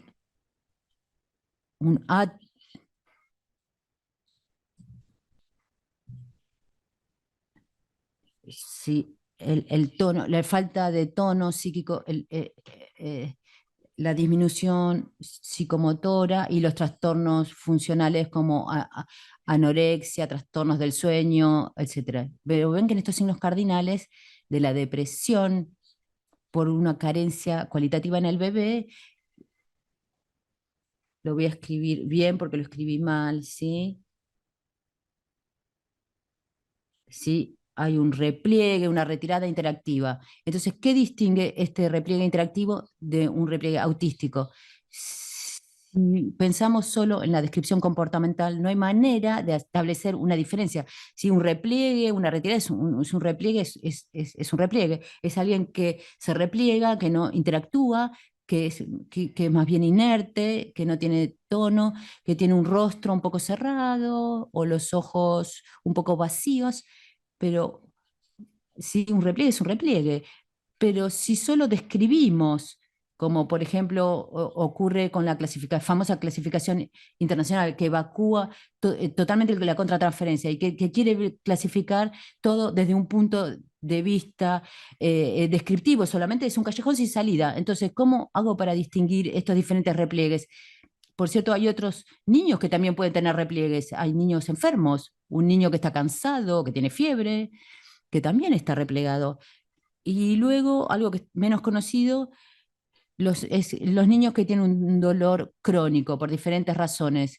Y estos niños con dolores crónicos están repliegues porque no tienen ganas de moverse, porque tienen dolores en el cuerpo, y esto existe también. Entonces, hoy, ¿qué nos permite distinguir un repliegue depresivo de un repliegue autístico? Y en este sentido, los trabajos de Anne Carrel son muy útiles, ya se los he develado un poco, el repliegue depresivo. El repliegue depresivo es como un mensaje que nos llama. Un niño que tiene estas carencias nos da ganas de ir hacia él, queremos consolarlo, protegerlo. Es paradójico porque el niño está lejos, pero nos llama. Y está aislado, pero nos llama. En cambio, un repliegue autístico es un repliegue que nos excluye, que nos hace sufrir. Nosotros sí le tenemos de alguna manera le tenemos bronca a este niño que no tiene cuenta de nuestra existencia, porque está reflejado en el ser y no en la existencia. Entonces pueden ver que este diagnóstico, que es verdad que estas formas de depresión grave pueden terminar por ser un autismo. Hace rato les hablé de los orfelinatos de Rumania, que pasó algo así respecto de los niños que tenían una fragilidad genética, ¿sí? De predisposición.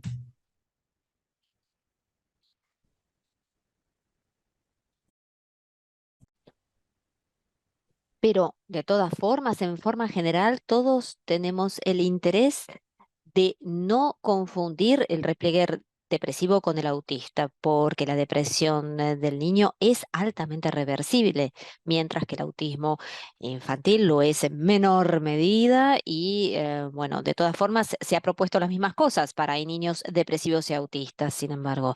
Entonces, no hay diagnóstico en el bebé, en el deambulador, no hay diagnóstico de autista que tenga en cuenta la economía de una dimensión contratransferencial. La semiología no pasa solamente del lado del bebé, pasa por nosotros. ¿Qué pasa con ese bebé que no tiene la palabra? ¿Qué es lo que él nos hace sentir con esos mensajes preverbales, con ese mensaje del cuerpo, su lenguaje comportamental?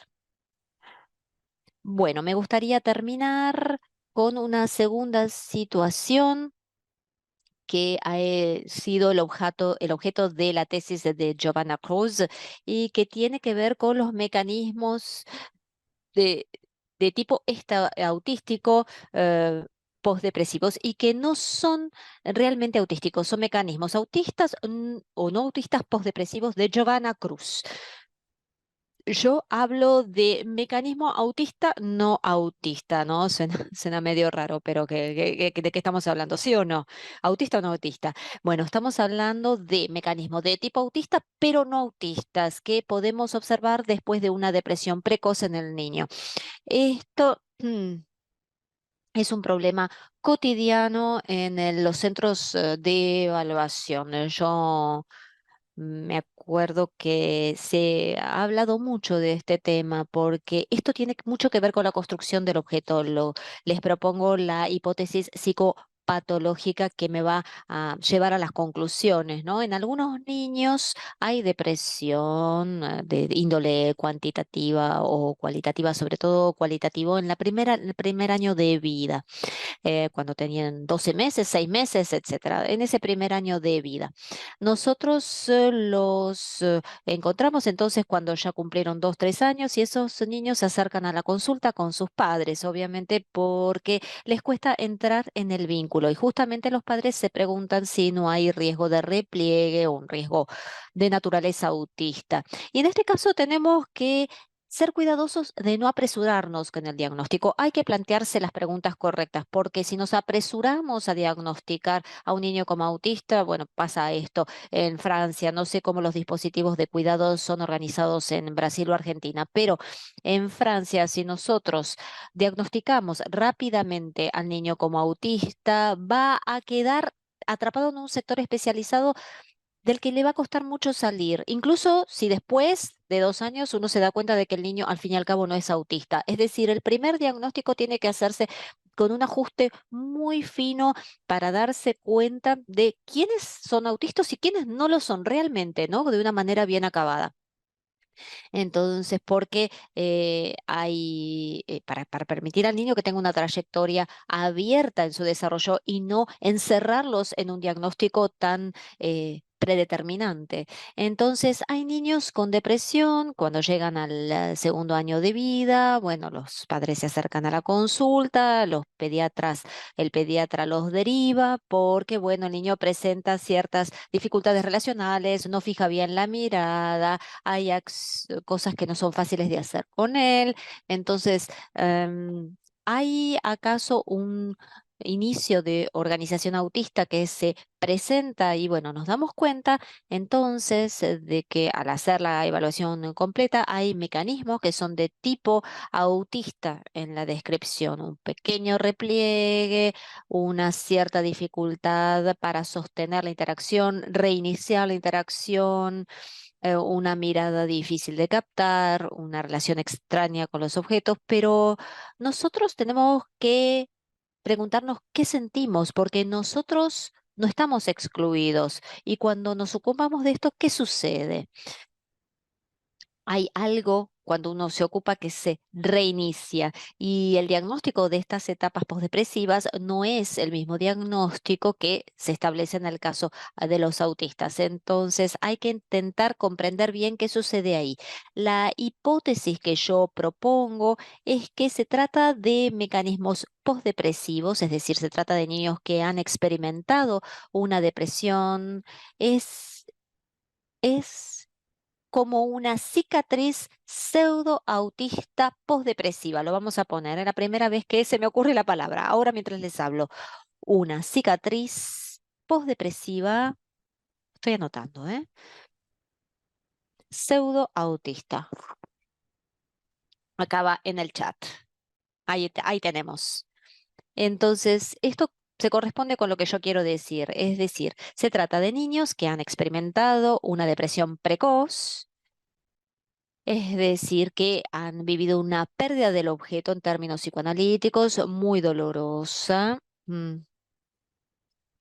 Hacemos la anamnesis y nos damos cuenta de que el niño ha vivido algo muy doloroso y que por lo tanto ha perdido el objeto. Eso es lo que es patognomónico de la patología depresiva, y para evitar revivir una pérdida así, una solución terrible que utiliza el niño tiene que ver con deconstruir el objeto para evitar perderlo de nuevo, para evitar revivir nuevamente el dolor de la pérdida.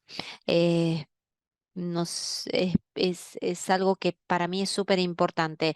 Como el proceso de construcción del objeto es un proceso permanente de construcción y deconstrucción, gracias a la sincronización y la desincronización, armado, desarmado, modelización, desmodelización de flujos sensoriales. El proceso de construcción del objeto es, de hecho, un proceso permanente de construcción y deconstrucción del objeto. En estos niños, entonces, la solución a la que han llegado es desconstruir el objeto por evitar una nueva pérdida, ¿no? Por causa del dolor que ellos vivieron en la depresión inicial. Bien. Cuando, ¿Qué es cuando decimos mecanismo autista o pseudoautista? Bueno, esto pasa por la cuestión de la contratransferencia, y este es el contenido de la tesis de Cruz. Espero que esta tesis haya sido difundida en Latinoamérica. Es la primera tesis que yo he visto sobre esta temática. Es la tesis de Giovanna Cruz. Bueno, sé que nos quedan 20 minutos para la discusión, Camila. Entonces me parece que más vale que me detenga ahora, mencionando a los fines de la conclusión algo que se aplica a la totalidad de la psiquiatría pediátrica. No hay psiquiatría pediátrica. A ver. ah, sí, ahora les voy a escribir el nombre: Giovanna Cruz. Cruz como la cruz.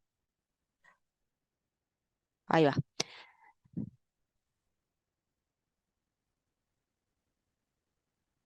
Ya lo escribí. Diría entonces que las tres cosas que me gustaría señalar con respecto al autismo y a la psiquiatría pediátrica en general es que no hay un diagnóstico que pueda ser hecho sin tener en cuenta la parte contratransferencial. La semiología debe tener en cuenta lo que el niño nos muestra y también lo que el niño nos hace sentir. No hay un diagnóstico que se pueda hacer en un solo encuentro. Es necesario verlo al niño en varios encuentros, en varias consultas. Y el diagnóstico de autismo. Y el tercer punto que me gustaría decir es que es necesario distinguir entre la cuestión del diagnóstico del autismo versus la cuestión del riesgo de autismo. Diría que en los primeros 9, 10 meses de vida estamos en una situación de diagnóstico de riesgo de autismo y no de patología ya fija, ¿ok? Entonces, bueno, espero haberles mostrado en forma suficiente que la situación avanza, y con respecto al diagnóstico súper precoz de los riesgos, tenemos herramientas para poder hacerlo. Y realmente es muy importante que todos nuestros colegas, los neuropediatras y las otras disciplinas, tomen las medidas necesarias y también tengan en cuenta a los psicoanalistas. Bueno, eso sería el final de mi intervención. Muchas gracias de vuestra atención. Muchas gracias por esta presentación. Este tema es muy importante, entonces nos ayuda a tener en cuenta la cuestión del autismo a partir de un abordaje pluridimensional para poder identificar la culpa, teniendo en cuenta las cuestiones de la culpabilización de los padres. Es importante también revisitar el contexto del autismo. Cada vez que escuchamos cada vez más el concepto de psicosis de autismo, lo que es muy interesante.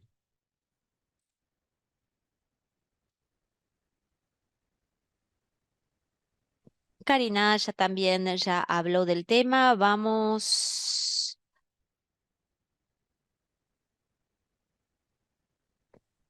Entonces vamos a Karina. No sé si quieres señalar algo.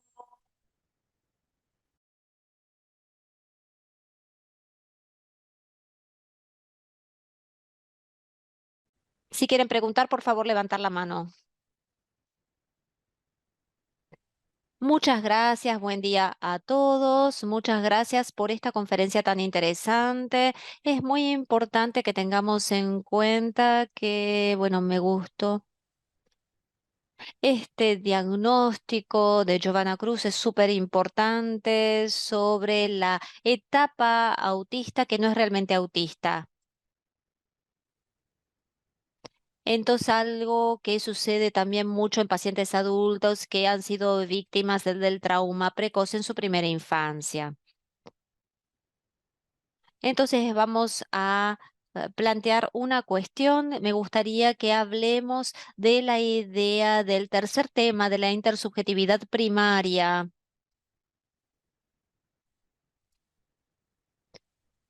¿Cómo está esto presente en el bebé típico, el bebé normal? La segunda cuestión, más que nada, es una curiosidad con respecto a Francia. Tiene que ver con la aceptación de los padres y de los profesionales de la salud en torno al tratamiento de los bebés que tienen indicadores de riesgo. ¿Cómo ve usted esta aplicación en Francia y su difusión? Muchas gracias. Bien. Silvi, ¿me escuchas bien? Sí. Bueno, muchas gracias María Cecilia por estas preguntas que son sin lugar a dudas muy importantes. En lo que hace al tercer tema que estamos tratando de desarrollar desde hace un tiempo, o con Sylvain Missonnier, yo voy a escribirles el nombre ahora, ¿eh? Es especialista en la vida prenatal, Sylvain Missonnier. Ahí lo pueden ver en el chat. De hecho, no voy a proporcionar respuesta muy larga. Lo que me gustaría decir en términos de este tercer tema con respecto a la cuestión de la demanda, porque la idea es decir que cuando uno habla de representación del objeto, que sigue presentando dificultades en el caso de los niños autistas, en muchos niveles tenemos la representación del objeto, la cara de la madre, etcétera, ¿no? Y también en el niño, en términos de interacciones, está la implementación intrapsíquica de vínculos afectivos, o sea, el apego, la representación de esos vínculos no es el objeto en sí mismo, a veces es la interacción generalizada de Stern, el Internal Working Models, modelos de funcionamiento interno. Entonces,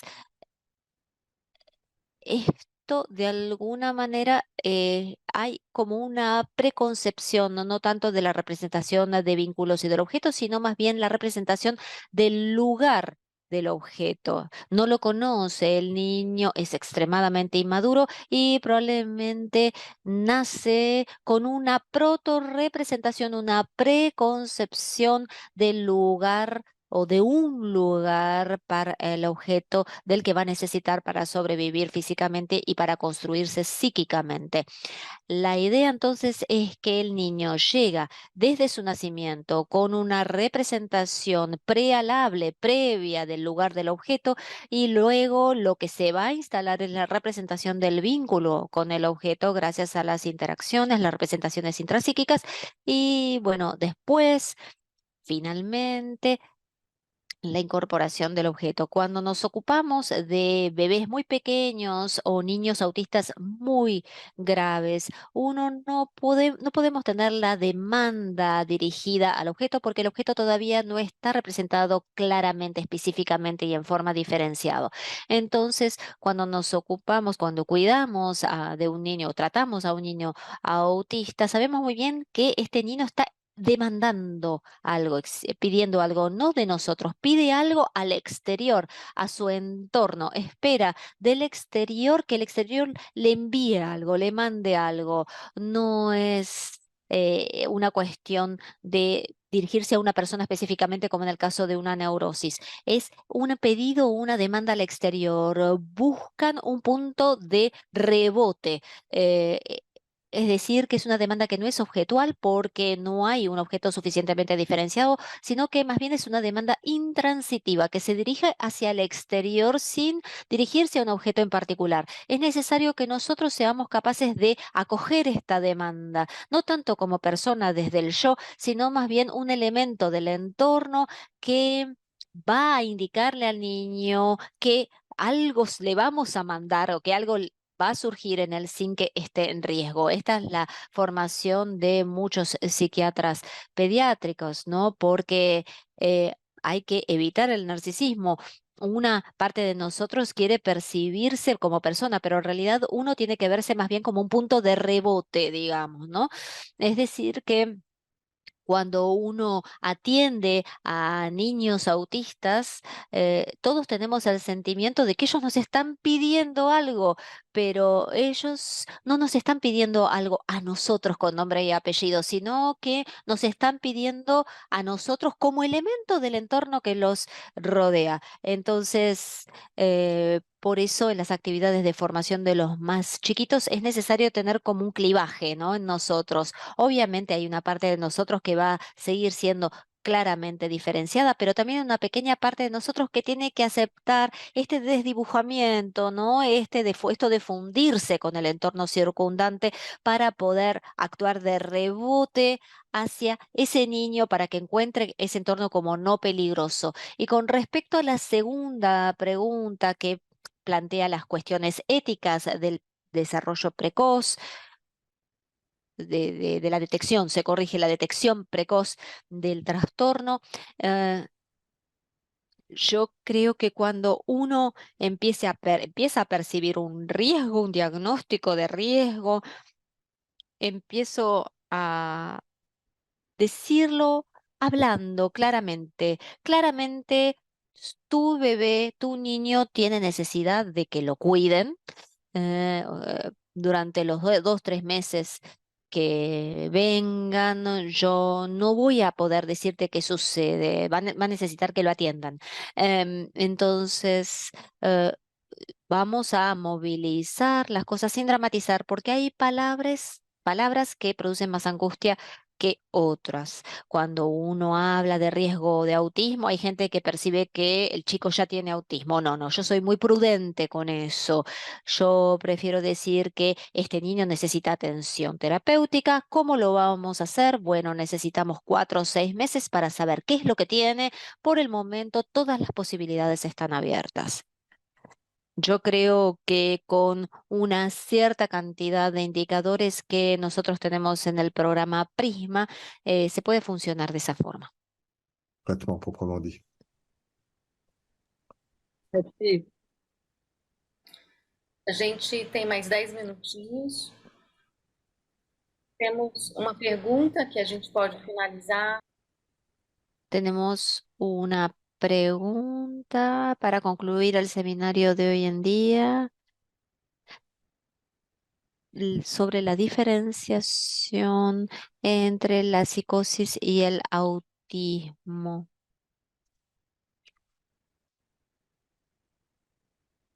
¿Cómo es que se establece esta diferencia en la terapia clínica entre los niños psicóticos y los niños autistas?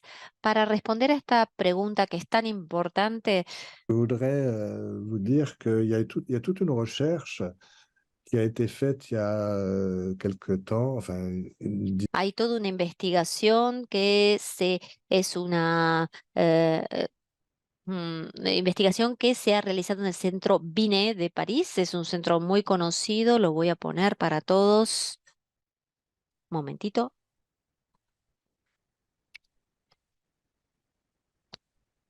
Es el Centro Binet, yo creo que ustedes ya lo conocen.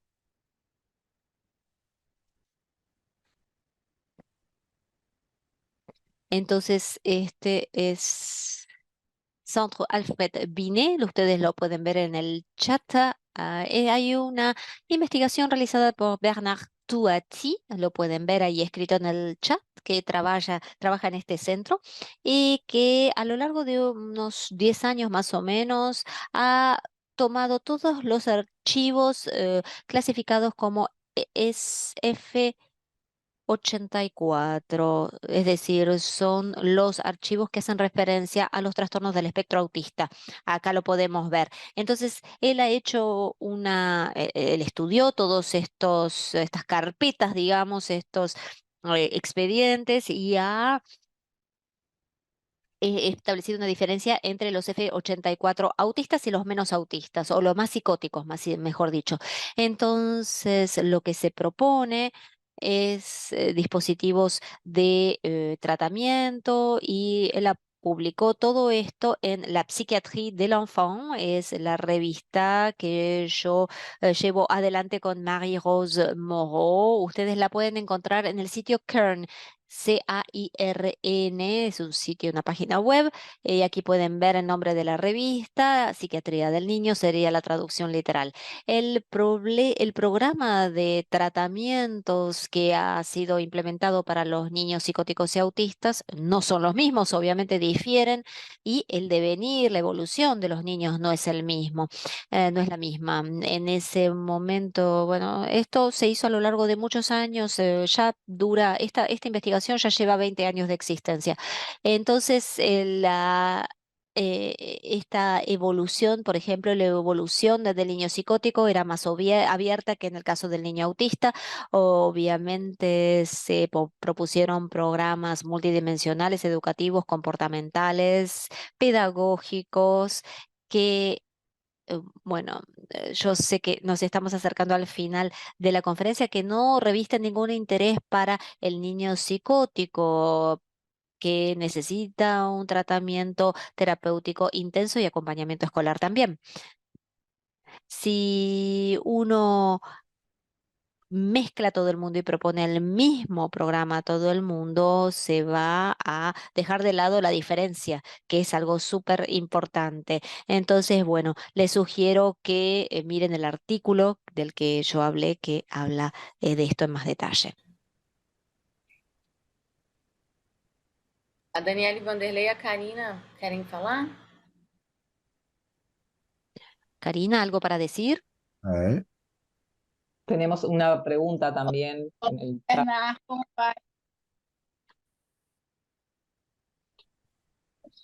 Posso falar? Estão me ouvindo? ¿Puedo hablar? ¿Me Sí. escuchan? Ouais. Ça marche très bien. Sí, sí, Eu Então, acho. escuchamos. Opa, desculpa, Daniela, eu acho que você está com atraso, por isso que está ficando estranho, mas pode tentar falar, senão pode escrever no chat. Vamos lá, vamos tá o tentar. quê? Tá, eu até escrevi já. Tem lá uma questão que é sobre Tengo una pregunta que ya puse en el chat que tiene que ver con el autismo leve. la evolución del niño autista después de años de tratamiento y lo que nosotros denominamos la instalación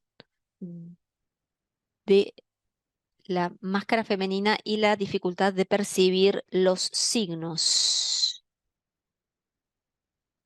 No entendí bien la historia, lo que acaba de ser dicho.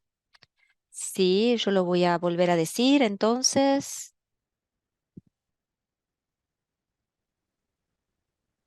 El enmascaramiento femenino, la cuestión del enmascaramiento femenino, pero yo tampoco entiendo. Bueno, no sé bien qué es lo que quiere decir.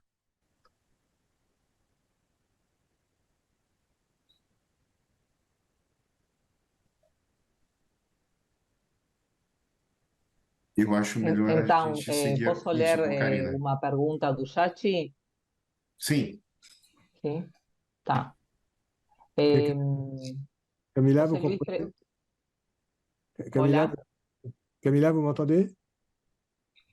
Camila, ¿me escucha?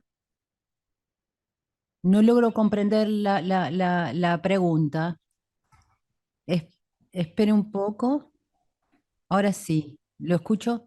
No entiendo la pregunta que habla de enmascaramiento femenino, de esta máscara femenina. No, no, le vamos a preguntar, pero mientras tanto vamos a escuchar la pregunta de Karina, porque la conexión de Daniela es muy mala. Entonces pasamos a Karina y luego volvemos a Daniel, ¿de acuerdo? Karina, Bueno, en primer lugar, felicitar nuevamente a Bernard por la presentación tan clara, tan rica, tanto en desarrollo histórico como filosófico, como, ¿no? como todos los aportes y diferencias entre lo psicodinámico y en relación a la formación de psiquiatras infantiles. No sé si hay alguno acá de Uruguay, pero hoy en día justamente se quejan mucho que se ha perdido la formación de psicopatología psicodinámica en las nuevas generaciones de psiquiatras. Bueno, y es una lucha que tienen constantemente los psiquiatras acá. Eh, Lucha no solo nuestra, pero bueno, por un lado eso, y por otro lado retomar la pregunta que hace José Luis sobre el concepto de cicatriz pseudoautista, si solo se puede pensar en relación a lo postdepresivo o también podría pensarse después de una situación de intervenciones médicas intrusivas o de dolor físico. Y yo agregaría también, Des traumatismes en général, vous voulez dire, oui. traumatismos en oui, general. y yo agregaría también en casos de niños, me han llegado varios a la consulta, de 4 o 5 años, que muchas veces vienen diagnosticados como con trastorno de Asperger, hijos de padres con consumo problemático de sustancias, ¿no? Donde se ve los mecanismos autistas como una forma de organizarse frente a un entorno muy inestable. Eso. Tout à fait d'accord. Tout à fait d'accord. Muy bien, muy bien.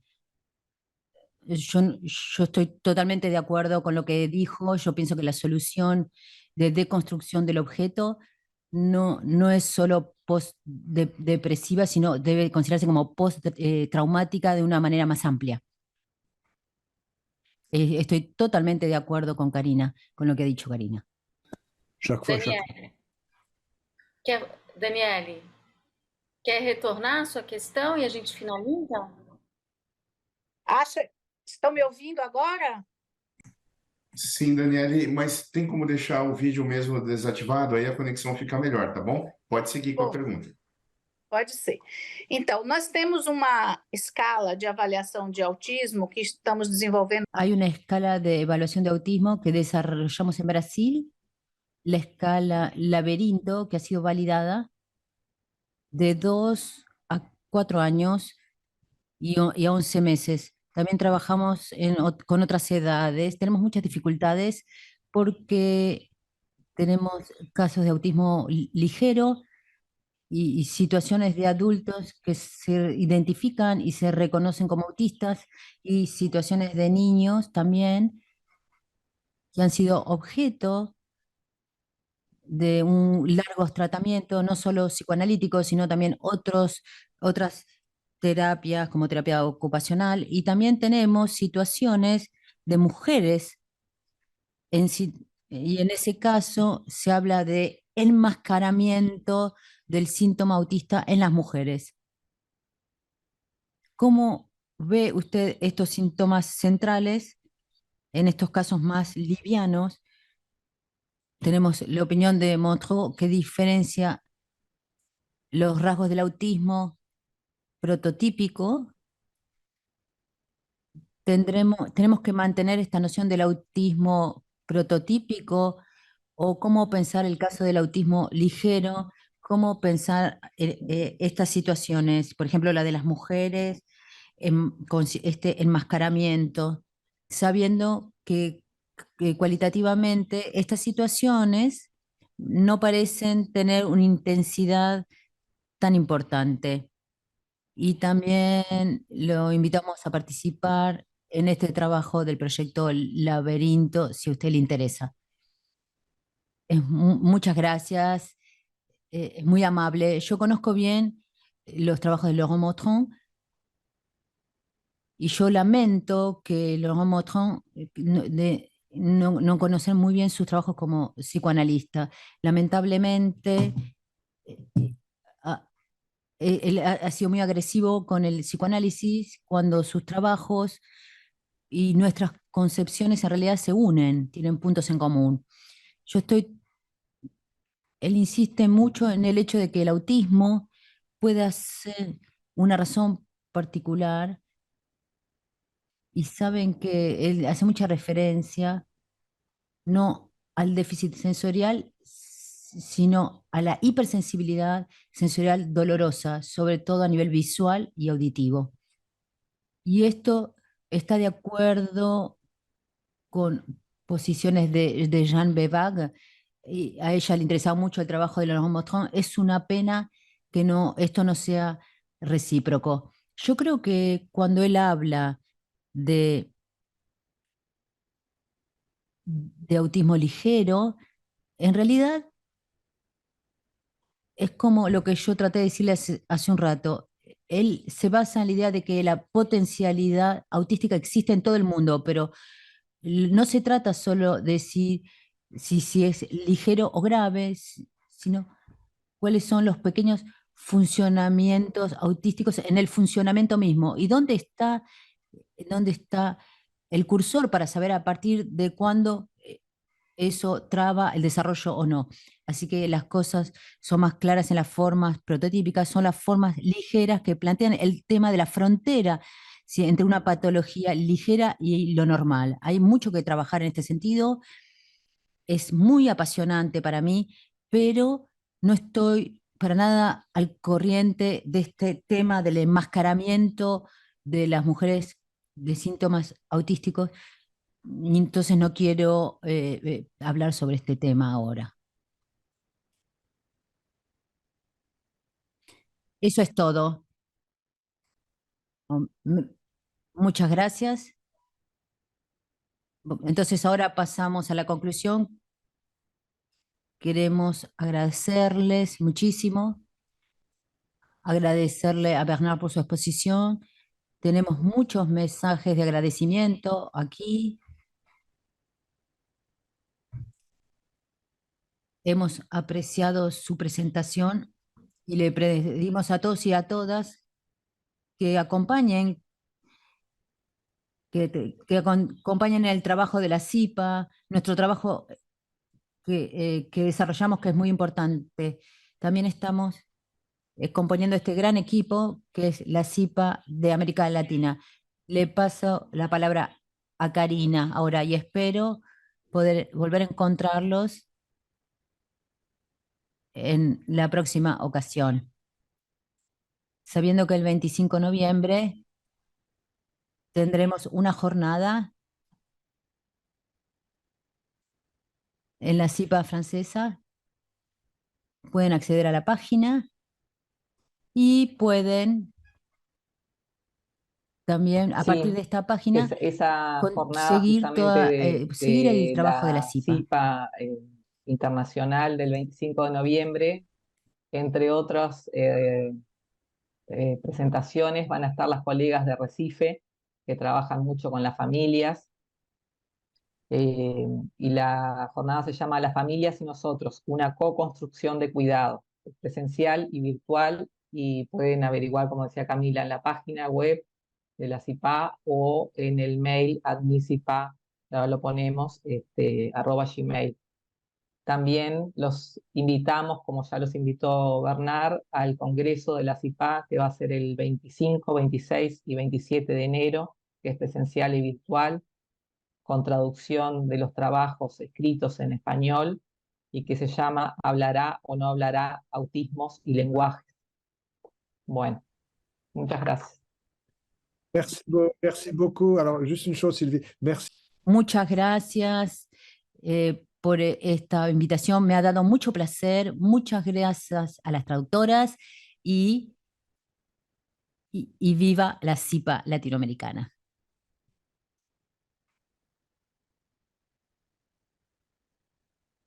Muchas gracias.